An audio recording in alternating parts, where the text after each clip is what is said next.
Hey guys, how are ya? I hope you're all doing great today. It is time for the Amius video for normal. The hard one has been up for a couple weeks. Apologies, this is probably a bit later than I would like to put it out, but just been busy with life and all of that good stuff. So I did have a few people ask me about Amius Normal, like what do I suggest, what would I do? And I'm actually going to be using the exact same team I used for hard. There is a lot of overlap between the normal and hard champs available. Normally there's like basically none at all, and I have to use a completely different team for both. But yeah, it's very similar. As always, I don't think this is a strong team at all. When I do these videos, I just want to show myself beating the boss with champions that are actually accessible and that people are likely to have because, if I use like Wallmaster and Rotos and, whatever else you see here, it wouldn't really be a very good or accessible or helpful video. So as always, I've just kind of reduced it to the bare minimum. My advice for you is not to use this team. Use better champions than this team. Just use this video as a starting point. Like, use the better version of Husk. Use the better version of Skraank. Use like Legos that you have, particularly if you can get some Brimstone in the team. That would be my suggestion. If I was not making a YouTube video and putting it up on the internet to help other people, like, these are not the champs I would be using, right guys? Like, I would be using, I see like heal reduction here. I see like, big hits. I see, people who can do a lot of damage. I see strong supports. So as always, please use better champs than I'm using. I really hope you're at the point in your account where you've got a couple of solid Legos for each rotation who you can use. Who would I recommend? The theme of the team that I always emphasize in every video is there's only two things you need to beat Amius.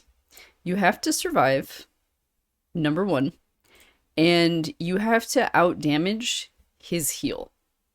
So that's basically it. You just have to survive, and you just have to do more damage than he's healing, because he does heal a lot, and it just makes complete sense. Like as you can see, if I go through the fight and I'm never out damaging the heal, then I'm stalemated, right? It doesn't matter how survivable I am, I will never kill him.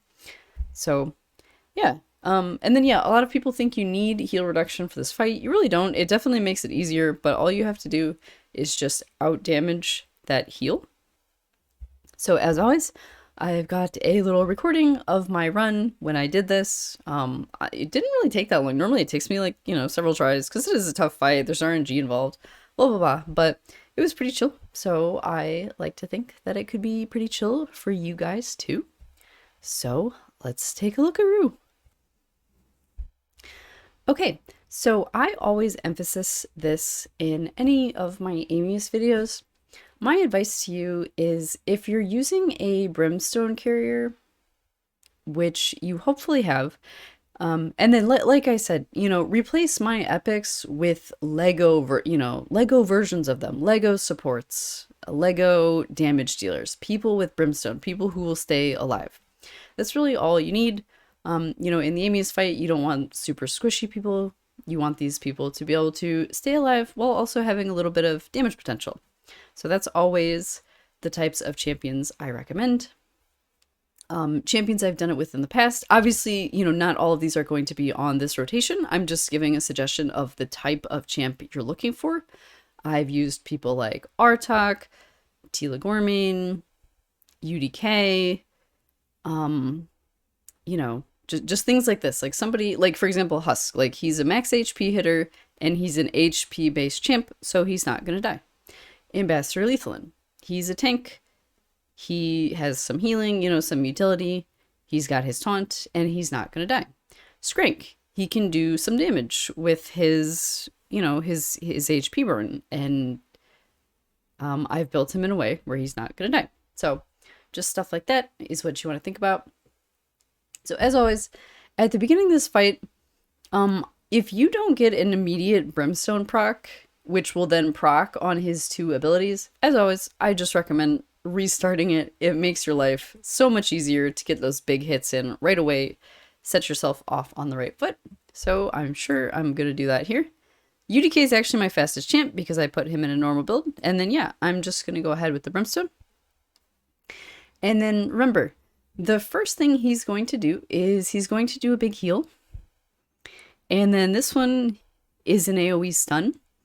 And he's going to reverse any of the debuffs that you place on him. And he's going to turn them into the positive buffs. So like if you place black buffs, he's going to turn it into black debuffs. If you place decreased attack, he's going to turn it into increased attack. So hold off on using anything like that. With my particular squad there's not really much of a concern. I think Ambassador has like decreased crit rate or decreased crit damage or something a little bit niche on his A1, but I didn't build him with any accuracy, so not really a big deal. Skraank has weaken on the A1. It could become strengthen, but most of our damage, you know, comes from like the Brimstone, so I'm not super worried about strengthen. You can restart it if you want. You could also open with his HP burn and limit the possibility of placing weaken. So there's lots of options. Other thing to note, I've also got my cleanser and my black debuffs here, which is Mausoleum Mage, so we can block the giant AoE stun. These 2 abilities, I don't know what it is. If it's like your gear, your stats, you know, something about this situation, he will, you know, what he's going to do varies. For whatever reason, this current squad I'm using and their builds, he was always opening with the stun for me.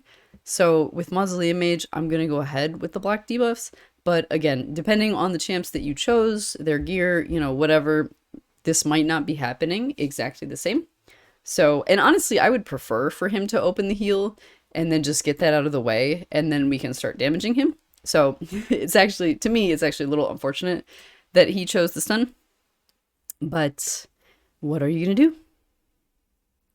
So yeah, like I said, I'm A1ing with everybody. That's the AoE stun. Unfortunately, that's just the way the timing works out. It's Mausoleum Mage, because he's an epic, it's only a 1-turn block debuffs. If you have, like, you know, I don't know, Python, random example, like Legos, it's usually a 2-turn. So, unfortunately, just the 1 turn, and then, you know, the timing resulted in Skraank getting stunned, but not a big deal. Brimstone hit.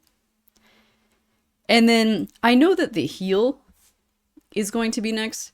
So again, I don't want to waste any big abilities. I want to save those to use after he's used the heal. So like Husk's max HP hit, you know, Skrank's HP burn, I guess I'm saving, would be the examples there. So yep, just gonna keep A1ing, A1, A1. So there's the heal. And then that's where the Brimstone comes in, right? He did it a giant heal. He was basically full health. But, you know, as a little consolation prize, we've got our Brimstone hit. And then now I can start using everything, right? The max HP. Although I shouldn't say everything. Remember, you've got to keep in mind the next phase.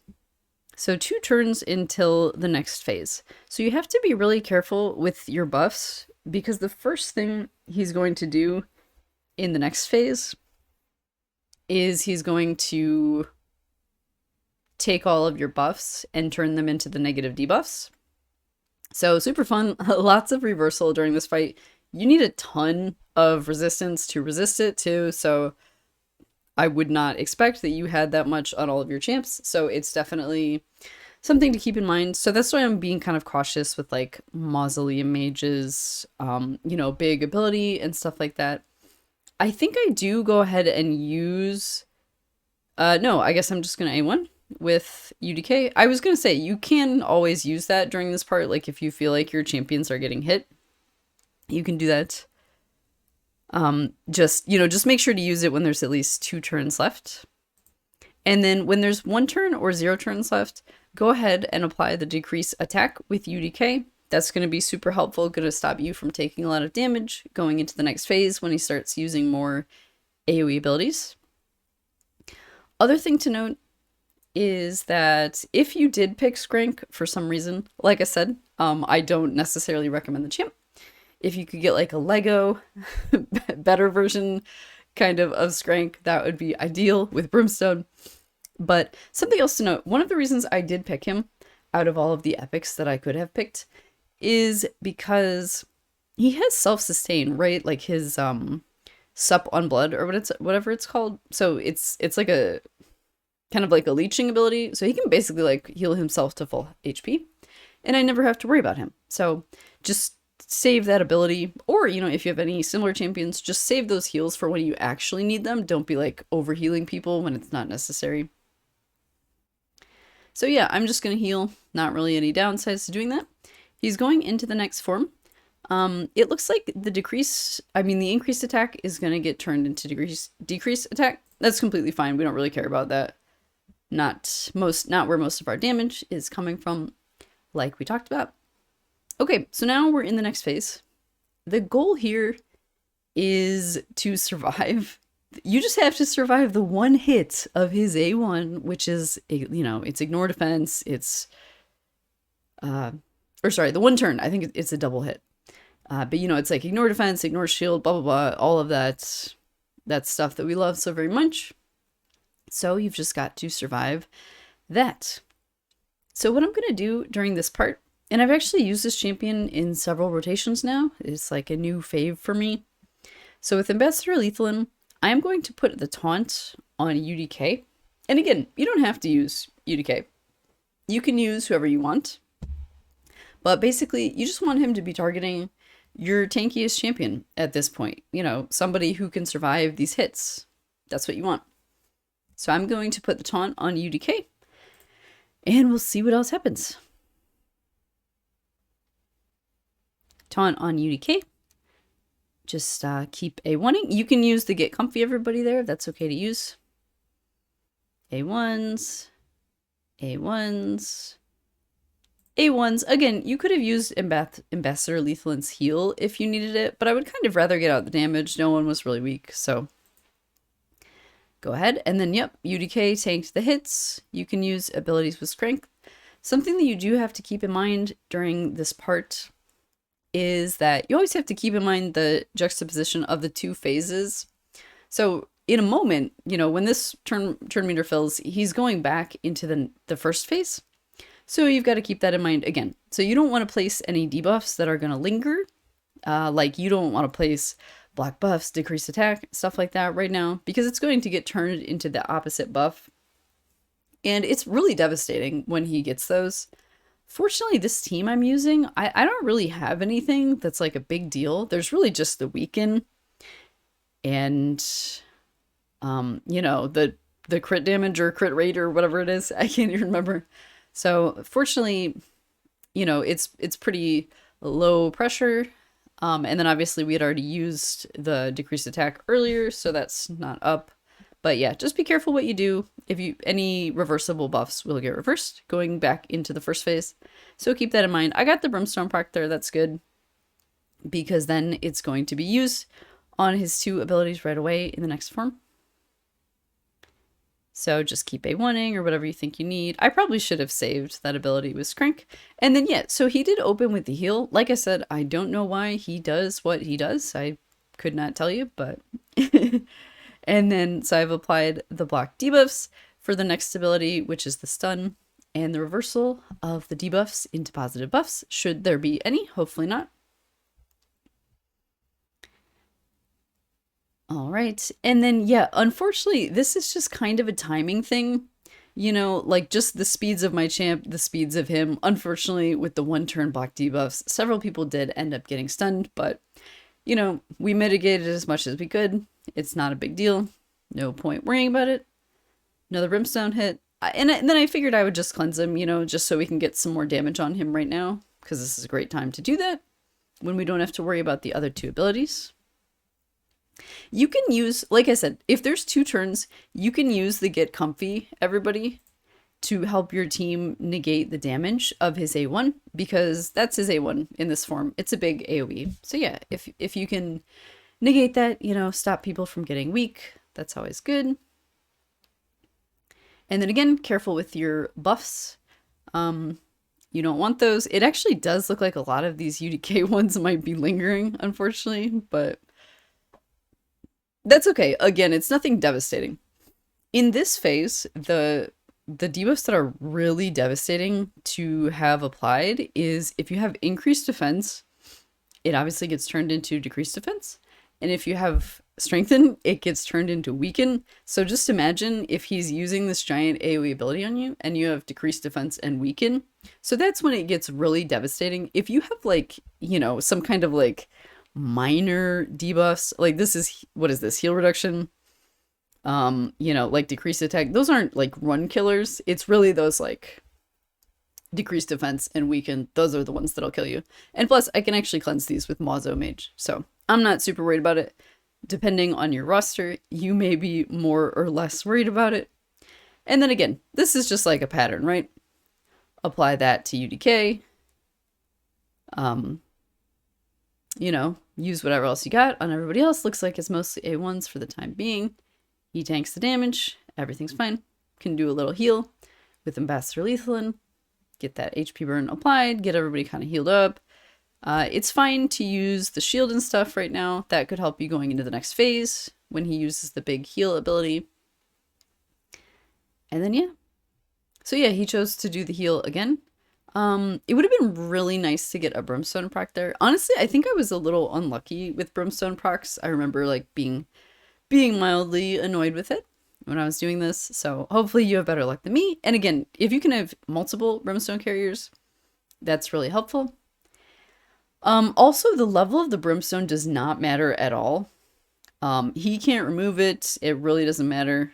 In my experience, I've done it plenty of times with very low level Brimstones, so don't worry about that at all. And then again, same thing is going on in the background here, right? It's just a pattern. You know, it's okay to use everything now, except for the buffs, because he can't reverse stuff anymore. So just be careful going to the next phase. Literally 0 buffs on us, so perfect kind of a swap there. Oh, one thing to note, because this did happen. Occasionally you might have a champion cut in, because this is an unresistible sleep, but you might have a champion cut in with like Chain Breaker or something. I think that might be what happened. Oh, I guess he just got it. I don't know. He's just faster. But basically, so this giant AoE ability he's about to use, it also reduces the duration of buffs. So don't apply your buffs right here. Still wait until he's done, because he would basically just instantly remove them if I were to apply any. I've definitely had that happen to me, so don't do that. So yeah, like I'm not applying the taunt yet. I'll do that in a moment here. Let's get Skraank a little bit healed up. You can use the Get Comfy, max HP hit up on Husk, saving that for the next phase with the stun. And then here's my taunt. It's okay to use whatever. Just remember, don't apply those debuffs going into the next phase because he will reverse them. Skrank's HP burn, you know, that's fine. See what we got here. See, like, again, I would have a Brimstone hit there would have been amazing. I don't think I got a Brimstone hit in either of those phases, so really unlucky. Definitely extended the length of the run. But like I said, even if this takes you 10 minutes, don't worry about it. Like, if you can tell that you are eventually going to win, that's all there is to it, right? And then again, I'm just doing the same thing. Here, I think I can tell that, like, I might win here. So I think I might be going all out. Let me see. They Get Comfy. Yeah, sadly, both of his abilities are used with the Brimstone applied. So unfortunate. But yeah, I think I can just tell now that I'm going to win. So I'm just using anything I've got. War Master is also a super helpful mastery to have. So yeah, he died to the burn. So, yep. Just, you know, if you can tell you're about to kill him, go all out. UDK was top damage dealer with the Brimstone. Like I said, I actually think I got really unlucky. That was kind of an ugly run for the, yeah, like that probably could have been like a minute and a half shorter maybe. Skraank actually like more damage than UDK, so that just shows the power of a HP burn and damage like that. Husk 1.5 million with the HP burn.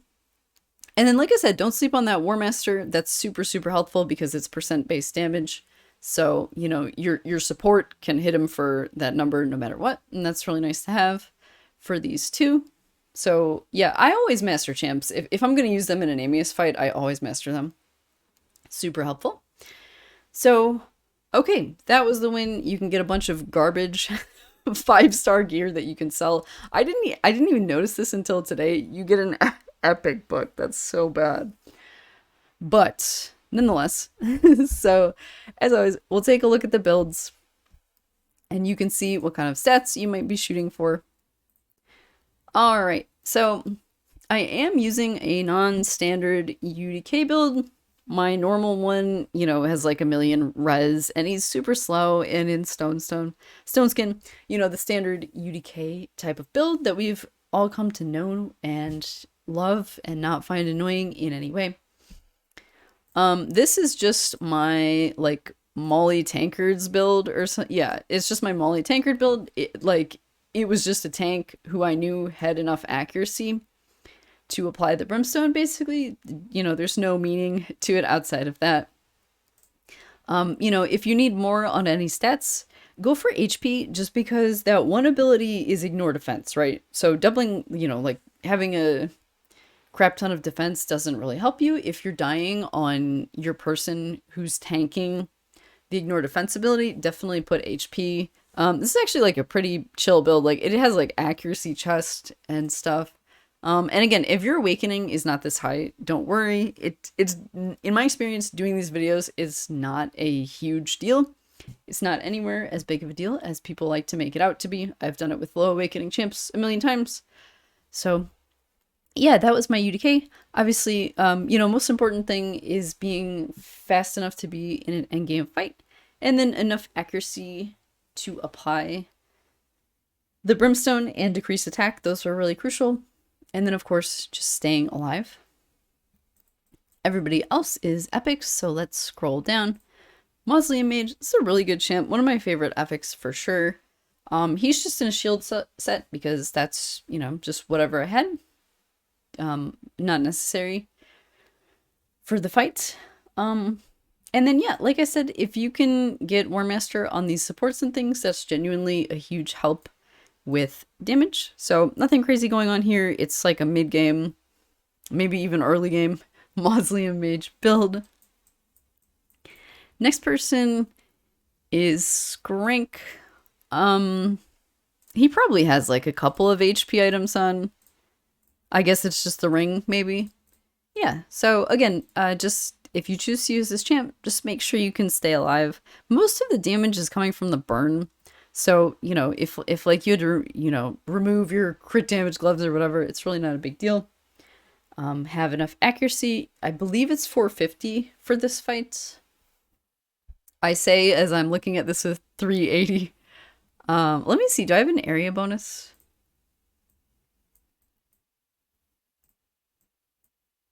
I don't have an accuracy area bonus. Okay, you know what? I think it's 350. That makes more sense. Next person is Husk. Again, you know, do damage, stay alive. If you have to take off like your, you know, whatever, like if you had like an accuracy banner on and you had to take it off, like if you're using him in Hydra, just do what you gotta do out there, stay alive. Use your max HP ability. My unfinished masteries. That's classic me. Clearly I've scrolled down too far. Who else do we have? Ambassador Lethlin is the last one. Okay, he's way up here, I think. Okay, so quickly becoming one of my favorite epics, Mr. Lethlin. Again, you should be pretty fast to do all the things you need to do. And then again, you know, War Master I find is like super, super helpful. Like it did an extra 1 million damage in that fight. You know, Mausoleum Mage and Ambassador Lethlin, they both had about 500k. So yeah, let's just say like 1 million damage total. So definitely nothing to scoff at. And then yeah, again, just, you know, survive and have enough speed to do what you're doing. It's not that intense on normal, you know. It's much trickier on hard. But okay, you guys, that was my walkthrough of this normal rotation of Amius. As always, thank you so much for taking the time to watch the video. And again, I definitely recommend you guys use your Legos. Don't be like me out using epics. Couple of other champs to shout out. I used Vergus in a past video. I think he's really good with the Ally Protect and his passive. I actually did a video where like I was making Ambassador Lethalin taunt the Vergus. And that was on hard actually, and that worked for me. You know, there's like Ugo, Godseeker would maybe work. I think that would kind of work, like honestly. Gorgrab is here if you need a reviver. Arbiter Arbiter's here. That's a good one. Yeah, you guys should use Arbiter. And yeah. Alright. Take care of yourselves, you guys. Have a good one. Goodbye.